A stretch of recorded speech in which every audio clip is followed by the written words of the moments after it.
আমাৰ এটাই দাবী থাকিব বিনা স্বাৰ্থে আমাৰ শৃংখল চলিহাক তথা এই শংকৰজ্যোতি বৰুৱাক আমাৰ অসমীয়াৰ স্বাভিমান জাতিৰ হকে মাত মাতি অহা সংগঠন হিচাপে তেখেতে আছুত এটা সময়ত প্ৰাক্তন সাধাৰণ সম্পাদক হিচাপে কাৰ্যনিৰ্বাহ কৰিছিল।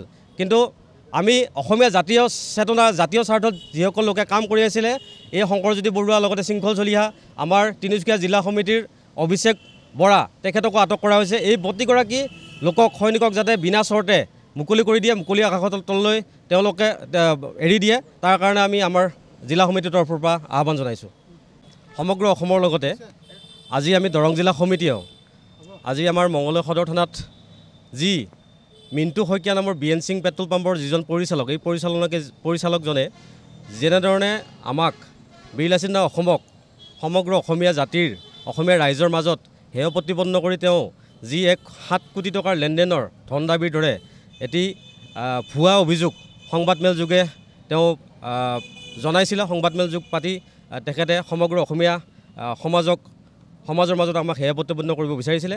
আৰু সেই সংক্ৰান্ততে আমি বীৰলাচিত অসমীয়া দৰং জিলা সমিতিয়েও আজি সমান্তৰালভাৱে আমাৰ মঙলদৈ থানাত এই ভুৱা যিজন চক্ৰান্তকাৰী ষড়যন্ত্ৰমূলকভাৱে যিধৰণে আচলতে বক্তব্য আগবঢ়োৱা এই মিণ্টু শইকীয়া নামৰ যিগৰাকী ব্যক্তি, এই ব্যক্তিগৰাকীৰ বিৰুদ্ধে আমি মঙলদৈ সদৰ থানাত আজি এজাহাৰ দাখিল কৰিছোঁ। আচলতে এটা পেট্ৰল পাম্পৰ পৰিচালক যিগৰাকী তথাকথিত মিণ্টু শইকীয়া, এই মিণ্টু শইকীয়া নামৰ ব্যক্তিগৰাকীয়ে আমাৰ বীৰলাচিত অসমক অসমীয়া ৰাইজৰ মাজত অসমীয়া সমাজত যেনেধৰণে আমাক ষড়যন্ত্ৰমূলকভাৱে সংগঠনটোক যি বদনাম কৰিবলৈ এটা ৰচনা ৰচিছে, এই ৰচনাটোৰ বিৰুদ্ধে আমি সমগ্ৰ বীৰলাচিত অসমৰ প্ৰতিজন সৈনিক আজি জাগ্ৰত হৈছোঁ, সজাগ হৈছোঁ। আগন্তুক দিনত এনেকুৱা যাতে নহওক, কোনো ধৰণৰ লোকে আমাৰ বিৰুদ্ধে এই ধৰণে ষড়যন্ত্ৰমূলকভাৱে যাতে কোনো ধৰণৰ ব্যৱস্থা নকৰক, তাৰ প্ৰতি আমি সদায় সজাগ হৈছোঁ। আৰু আজি বীৰলাচিত অসমৰ দৰং জিলা সমিতিৰ প্ৰতিগৰাকী সৈনিকে আহি থানাত আৰক্ষী অধীক্ষক মহোদয়লৈ আমি এজাহাৰ দাখিল কৰিছোঁ। লজ্জানত কথা, খুব দুখ পাইছোঁ, আমি দুখ প্ৰকাশ কৰিছোঁ। যাক এৰেষ্ট কৰিব লাগিছিলে কাক আৰু এৰেষ্ট কৰিছে কাক, এইটো এটা প্ৰশ্ন আছে। অসমৰ যি প্ৰশাসন ব্যৱস্থা, এই প্ৰশাসন ব্যৱস্থাটোৰ ওপৰত আমাৰ প্ৰশ্নবোধক আছে।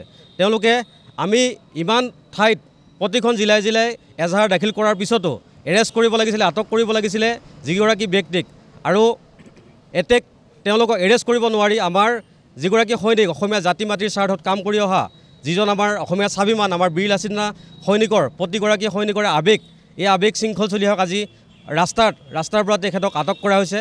ইয়াত আমি প্ৰতিক্ৰিয়া প্ৰকাশ কৰিছোঁ আৰু আমি সমগ্ৰ অসম কঁপাই তুলিবলৈ আমি প্ৰস্তুত আছোঁ। দৰং জিলা সমিতিয়েও কিন্তু সমান্তৰালভাৱে প্ৰতিবাদ কৰিবলৈ সাজু হৈছোঁ। এই ধৰণে যিটো জাতিৰ স্বাৰ্থত ওলাই অহা যিসকল লোকক এই প্ৰশাসন ব্যৱস্থাটোৱে বৰ্তমানৰ চৰকাৰখনে যিধৰণে ৰাস্তাৰ পৰা আটক কৰে কোনো ধৰণৰ নটিচ নোহোৱাকৈ, এই নটিচ নোহোৱা কাৰ্যক এই ধৰণে আটক কৰা প্ৰতিগৰাকী জাতীয় চিন্তকৰ হৈ আমি যাতে আগন্তুক দিনত কাম কৰি যাব পাৰোঁ আৰু সংগঠনটোৰ মান মৰ্যাদাৰ খাতিৰত যাতে আমি প্ৰতিগৰাকী সৈনিকে আগন্তুক দিনত কাম কৰি যাব পাৰোঁ, তাৰ কাৰণে আমি প্ৰতিবাদ কৰিম।